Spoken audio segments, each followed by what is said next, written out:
Hi to everybody. In this lecture, I will present you a quick oversight about the absorber-dose effect relationships in liver radioembolization. This is my disclosure slides. We have three kinds of therapeutic microspheres commercially available. Y90 resin, E290 glass, and Olmium 166 polylactic acid spheres. In addition, I put in this table also the fact that we have the simulation particles, which is the technetium albumin macroaggregates. And in color, I remark here the difference in activity per microspheres, which is 42 for resin spheres, about 42, but which can be also increased if you use this kind of spheres before, up to 4 days before the calibration date. Glass spheres activity is much higher, and at the calibration date is more than 4,000 becquerel, but you use normally glass microspheres 4 days up to 8 days later, and so the activity decreases. While Olmium microspheres are calibrated the day of use, so the activity per sphere is fixed. In color red here, you see that in a typical administration, the number of millions of microspheres administered are quite different, and are the lowest for the glass spheres, are intermediate for Olmium microspheres, and highest for resin spheres. Why this consideration of number? Because at the beginning of radioembolization in Italy, there were two studies, one done in Milan, in my institution, with glass microspheres, and one done in Rome with resin microspheres, about the same pathology, which is hepatocarcinoma.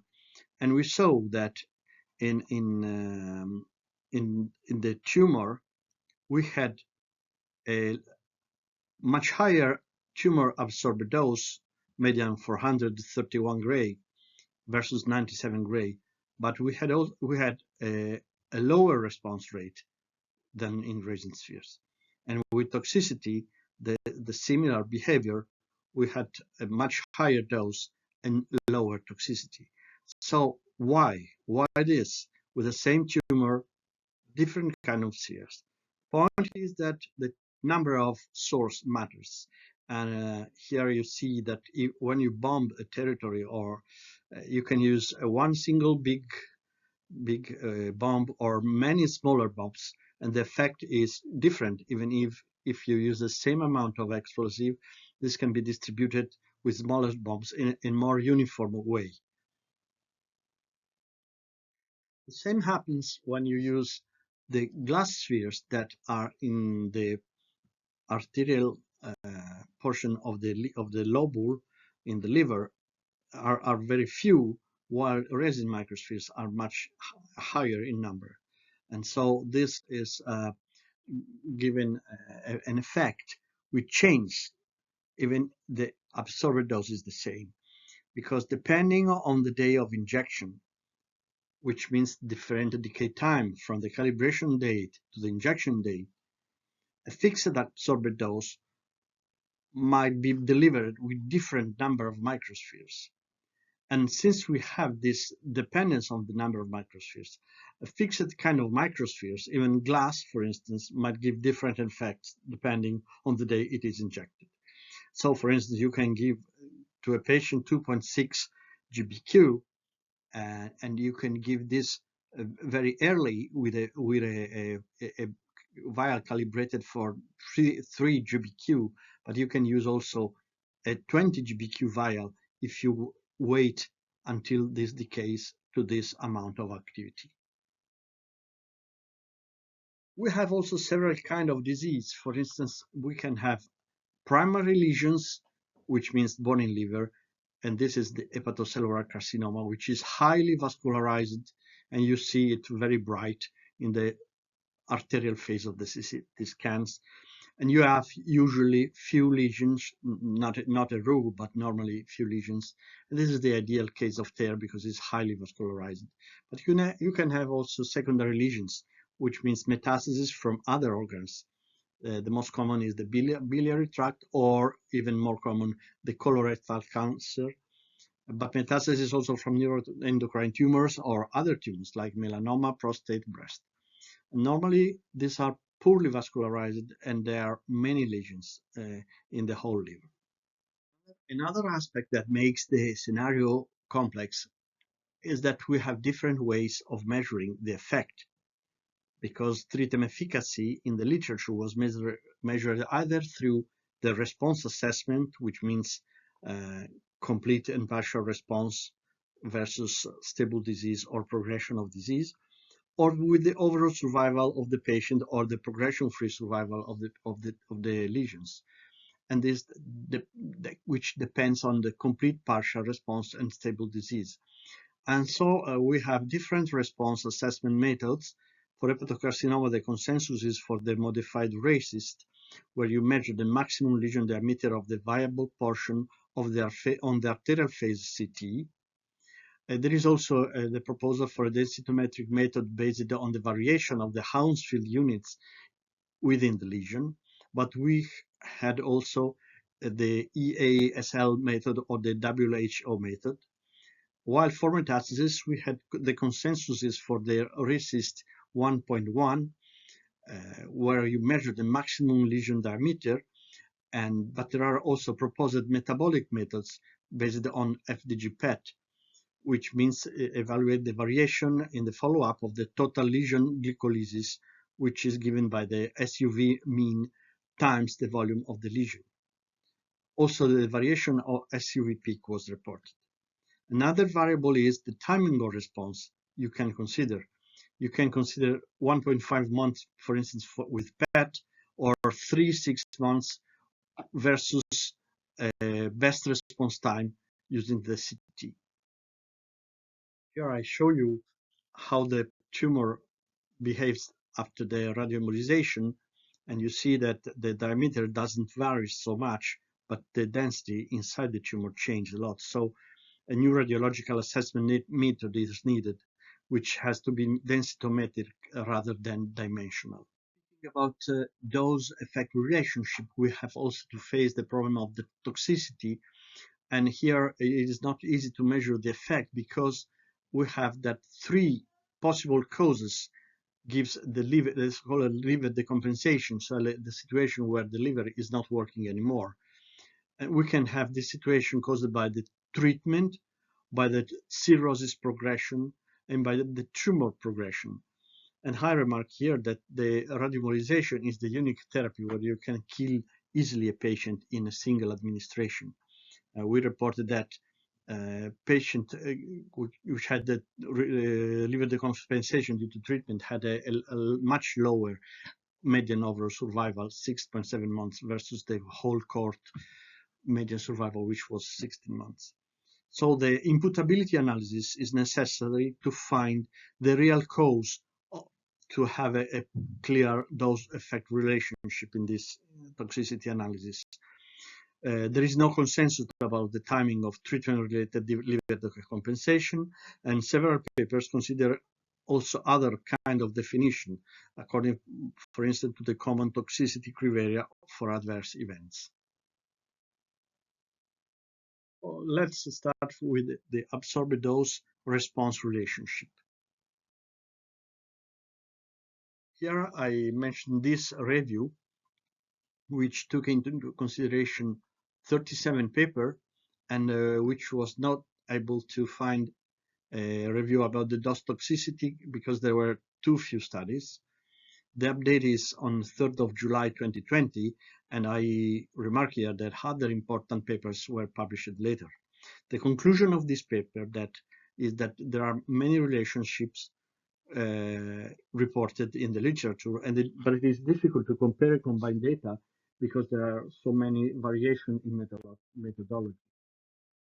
For instance, here in the hepatocarcinoma example in Milan, we derived data from the analysis of the tumor control probability curves, while the group in Rennes in France, they focused on the minimal absorbed dose to obtain a response. And so we provided different value for the threshold for efficacy. This was the first relationship published by Lydia Strigari and her group of hepatocarcinoma treated with resin spheres. The analysis was done with Bremstrarum SPECT-CT and with the EASL response criterion. She built the tumor control probability curve according to the RECIST criterion in blue diamonds and according to the EASL criterion, which is the red circles here. And you can see that here the tumor control probability of 50% is reached at around 150 gray. To be sure having a complete response, you have to overcome 200 gray. In our study performed with glass microspheres on hepatocarcinoma, we studied the tumor control probability depending on the lesion volume, and here you see that volume smaller or larger than 10 cubic centimeters, they show pretty different curves. And so the threshold for efficacy strongly depends upon the lesion size.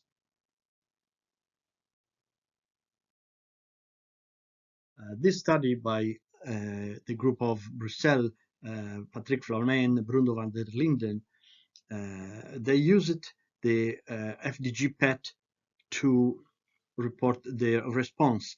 And they, in this y-axis, you have the total lesion glycolysis variation after the treatment. And here you see the correlation that they got, which is, and I remark here that this is an absorbed dose response relationship, which is different from the tumor control probability that I've shown before. If we want to check this tumor control probability for this group, we can go to this plot that I made thanks to the data that were transmitted to me by Bruno. And in the colorectal metastasis, if you consider as endpoint more than 50% decrease in tumor lesion glycolysis, you have this green line. While if you use a different endpoint, so the complete disappearance of lesions, you have a different curve and you need higher absorbed dose to lesions to get this response. So you have to keep in mind that the tumor control probability depends on the endpoint definition. This is a following paper by the same group where they had a very good correlation between the absorbed dose to the lesion and the total lesion glycolysis, as you can see here. And they divided the tumors in the patient in non-responders according to FDG PET, where the delta in TLG was less than 15%, and this had an absorbed dose that was less than 39 gray, while the high metabolic response with more than 50% decrease in TLG, they had absorbed dose larger than 60 gray. And so you see here the stratification, and you see that the survival curves of the two group of patients has a significant, statistically significant difference with a p-value of 0.012. We move now to the absorbed dose to toxicity relationship. In the study by Strigari et al., they built the normal tissue complication probability, which starts from this experimental point, where each point is just the fraction of patients having the effect versus the number of patients total treated with the absorbed dose between, for instance, 0 or 20 gray to the liver. And you see that there is a trend of increasing risk for higher absorbed dose. This plot is given in normal NTD2 values, and the TD50 was about 53 gray. What is to be noted here is that you have a non-zero risk even at the lowest value of absorbed dose, because they did not apply the imputability analysis. So all the events of liver decompensation that they found that were attributed to the treatment. In our study, which was published nevertheless 10 years later, we studied the normal tissue complication probability. First of all, stratified with the bilirubin cutoff of 1.1 milligram deciliter because we saw that the risk was different and was higher if the bilirubin is higher than this cutoff value. And we apply the imputability, which means that we consider it as treatment-related only liver decompensation patient without tumor progression concomitant, and the irreversibility, which means that we consider only case of toxicity which require the medical action and not the spontaneous recovery. And you see here how the risk goes with the dose to the whole non-tumoral liver absorbed dose. And so here we can fix a limit of risk of 0.15, and you see that the limit is lower, 50 gray if the patient has high bilirubin, or it is 90 gray if the patient has low bilirubin. In literature, we have also absorbed dose survival relationship, which the most famous case is given by this Dosisphere 01 study, which is the victory of dosimetry, study led by Garen and performed as a multicentric in France. They studied patient of hepatocarcinoma with lesion diameters more than 7 centimeters, and they divided the patient randomly in two arms, one with standard dosimetry, which means 120 plus minus 20 gray to the perfused liver without differentiating between tumor and non-tumor. And on the other arm, they gave more than 200, 250, or even more than 300 gray to be more effective. And even after this planning, they found two well-separated survival curves with a median overall survival of 26.7 months for the group which was treated with personalized two-compartment dosimetry versus 10.7 months for the patient that were treated according to the dose to the bulky perfused region. So when speaking about the dose-effect relationship in radioembolization, we are looking at a manifold situation because we have two or more kinds of disease, three kinds of microspheres. We have the impact of the variable injection day, glass and resin. We have the pre versus post-therapy dosimetry.